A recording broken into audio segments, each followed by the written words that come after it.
பொம்பளை பிள்ளைங்க போறது கண்ணுக்கு தெரியல, ஒழுங்கா போகாம இழுத்துக்கிட்டு போறான். 100 ரூபாய் நோட்டை மாட்டிக்கிட்டு பிளேம் காட்டுறான்.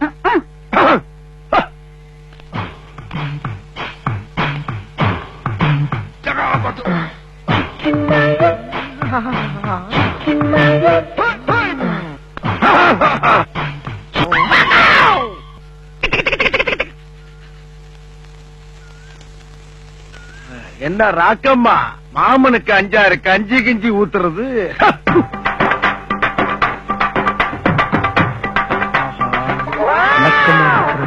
சரியில்லையே. இந்த ஆத்துக்கு போகும்போது வீட்டுக்கு பின்னாடி துணி துவச்சுக்கிட்டு இருக்கும்போது வீட்டு வாசல்ல கோலம் போட்டுக்கிட்டு இருக்கும் போது மாமனுக்கு 5-6 கஞ்சி கிஞ்சி ஊத்துன்றதெல்லாம் வேற அவகிட்ட அது வச்சுக்கா, என்கிட்ட வச்சுக்கிட்ட. சரி ராக்கு, நீ ரொம்ப கோவமா இருக்க, நான் அப்புறமா வந்து. நீ எப்ப வந்தா நான் இப்படித்தாண்டா இருப்பேன். எக்ஸ்கியூஸ் மீ, போடாங்கறல்ல அங்கிட்டே போயிருக்கலாம்.